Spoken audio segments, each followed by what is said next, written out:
Our next guest is a former assistant general manager of the Vancouver Canucks. He just yesterday launched a consulting and law firm earmarked for businesses, teams, and individuals in the sports and entertainment world. It's our pleasure to welcome Chris Gear back to Sekeres and Price. Congratulations. Nice to hear your voice, see your face again. How you doing, Chris? Yeah, I'm doing great. Thank you both for having me and for giving me a little bit of a platform for the new business. And it's nice that in the future you can refer to me as something other than a former something. That's right. It's always nice to have a current something, yes. He is the right. He is the principal of the Blackfin Sports Group, then. Let me redo that, Chris. Tell us a little bit about Blackfin, who you are and what you do, and, of course, this team you've assembled, which a lot of familiar names there. Yeah, Blackfin was really born out of wanting to do what I know and love, and that's the sports entertainment industry that I've been involved with for, over 20 years, from my 6 years with Vancouver 20 Olympic Committee to 12 years with the Canucks, and then even the media bits with Daily Face-Off and working with the Canadian Olympic Committee on a 2030 bid. It's really what I've done forever and what some of the people that I've got working with me have done forever. And so it was an opportunity to stay in Vancouver. I've built my family here. My kids are in school here. My wife's got a good career here. Chasing an NHL opportunity around North America wasn't really ever something that appealed to me. My preference was to stay in Vancouver. And, I just looked at, there's so many great things happening in Vancouver from a sports perspective, whether it's FIFA or Invictus Games or, there's events, Grey Cup, the Lions are doing great things. The Whitecaps are starting to find their mark. And so there's lots of great sports in Vancouver. And then the other thing is the world is small these days.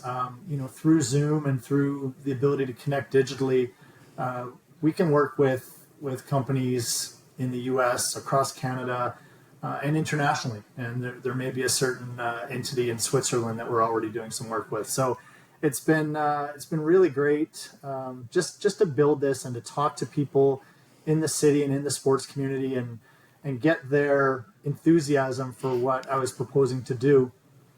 And then building out the team, you saw the board of advisors. There's 8 people, 4 men and 4 women, who have just incredible career histories in sport. All people that I've worked with. Some I've worked with on 2 occasions at both the Olympics and the Canucks.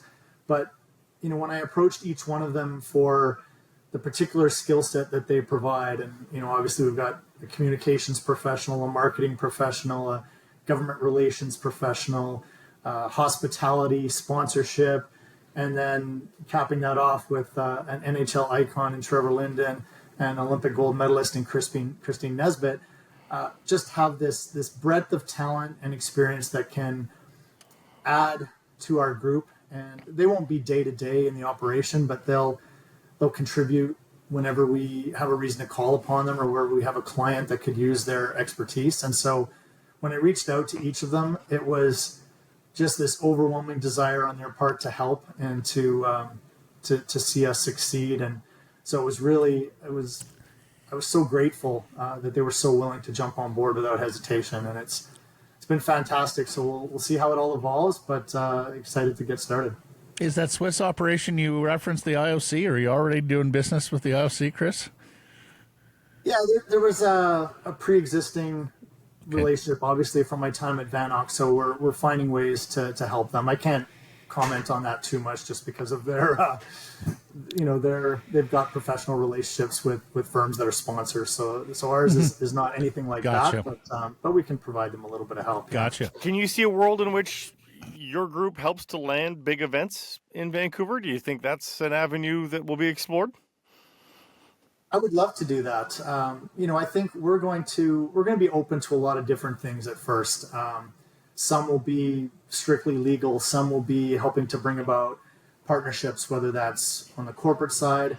I think there's a lot of opportunity to help brands. We've been on the property side for so long, me in particular with the Canucks and with Vanok, that I've seen how the property tries to sell itself and what assets it wants to give and how it approaches, conducting events and putting on spectacles. And so I think there's an opportunity for us to work for the brands out there that want to be connected with sports and, show them our inside knowledge of working with teams, leagues, and events. So I think there's an opportunity there.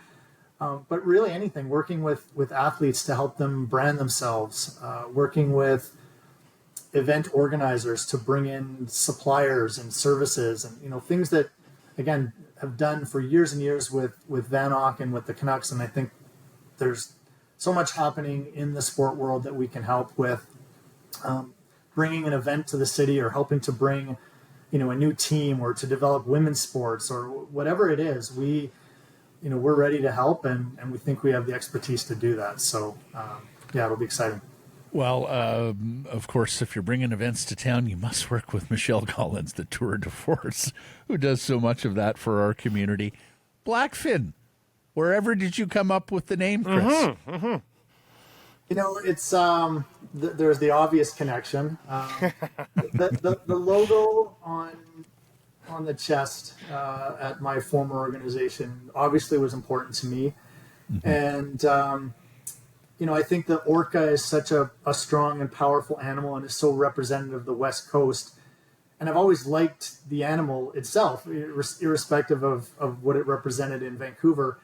But it's a bit of an origin story. It's where I developed my career most fully and became an executive and something more than just a lawyer, where I started my career. And the other thing is, I feel in a sense that it was stripped from me, and this is my way of claiming it back a little bit. The orca fin will stay important to me in a different way now. It's a good way to make an homage without getting yourself in trouble. And I know you know how to walk that line, so well done on that, to be sure. Moving on to some of the news of the day here. A guy that you would have had some contact with, Sven Baertschi, appears to have called it a career in Switzerland. And we've sort of been reflecting on what could have been for him, who had some good early years. For a guy in his mid-20s, it looked like Sven Baertschi was going to be a National Hockey League player. What do you was it just health? Was it that hit from Thomas Heike that ultimately spelled the end for Sven Baertschi, or do you think he was going to be in tough to be a regular everyday NHLer? Well, I think the beginning of his career was really strong, and sometimes a player on a weaker team maybe shows better than he would on another team, and so I think there was an element of Sven played higher in our lineup than maybe he would have otherwise, but he did show a lot of chemistry with Bo, and he did have a lot of offensive talent, and I think that injury really did set him back and just changed the way he played and maybe changed his willingness to have some of the battles on the wall or in tight around the net. And so, that's a pretty scary injury when you have, severe concussions and brain trauma like that I think it is hard to come back from. And so, I do think Sven could have had a much more significant NHL career. But I'm glad to see that he had some time in the Vegas organization and then played in Europe. And, he's a really good person. He and his wife and kids were a big part of that organization and the culture, because he was such a good person, and you can never have enough of those guys around your locker room. So if this is it for him, I certainly wish him well. And too bad to hear.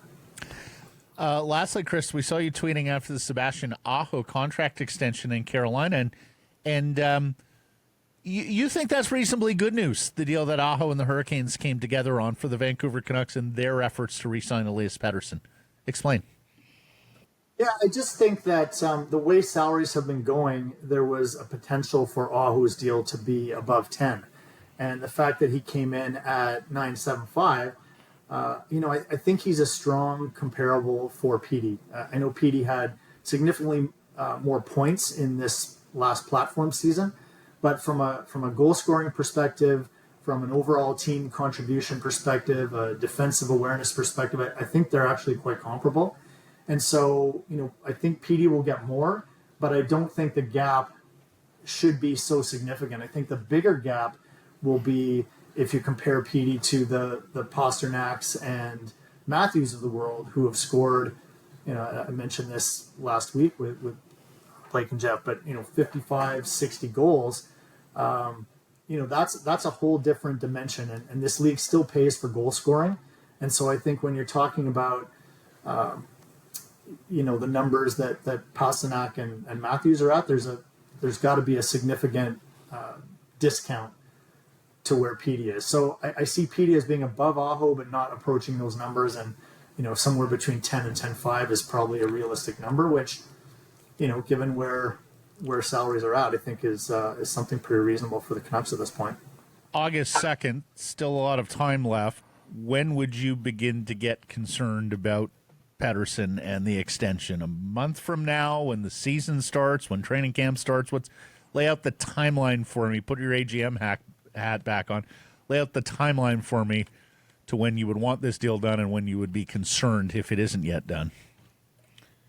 Yeah, I mean, it's a tough question because obviously there is still time. I mean, they could go all the way to the next trade deadline, really, before getting something done. And usually those sorts of dates and pressure points is what really forces people into action.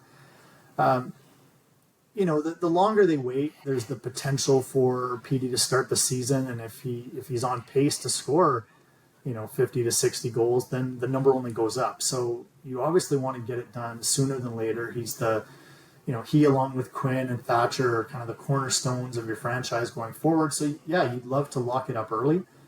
But keep in mind, the agents are going to control this process more than the team. Unless the team just overpays to get it over with, if you're trying to get a reasonable deal and fit it within your cap structure, the agent's going to have a lot to say about that. And so they may be waiting to see where the market goes or if other guys sign over the next few months that help Petey's case.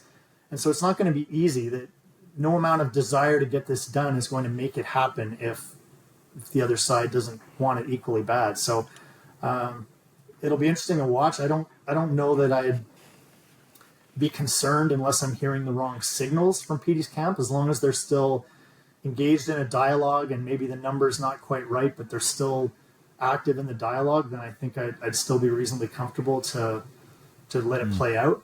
Let's ask you this. They don't want to get into a qualifying offer year, right? They don't want to get into an arbitration settlement, do they? They would just want a clean signing. Would that be failure to get to qualifying offer year? I think so. It's still an option available to you if things get a little dicey and you want to just say, look, we've still got one more year to try and figure this out. We'll qualify him. He can play on that contract. We can either look for an extension or use that period of time to trade him. But, obviously, like I said, he's so key to your franchise that it's much better idea to just try to lock it down now. But again, if things go squirrely, that is an arrow in their quiver that they have to be able to take out if they need it. Well, marvelous stuff, Chris. Thank you for the analysis there. Congratulations on the formation of Blackfin. We look forward to its activities. And for those that don't know, Trevor Linden's part of this, former Canucks COO Trent Carroll is part of this, former Senior VP of Comms Chris Brumwell is a part of this. So it's a fantastic team. We're in your corner. Wish you the best, man. Catch up soon. Very much. Yeah, I appreciate all the support and the time with you guys over the last year and a half. It's been fun. So hopefully we'll keep it up. Thanks. This Sekeres and Price clip brought to you by Applewood Auto Group. And remember, it's all good at Applewood.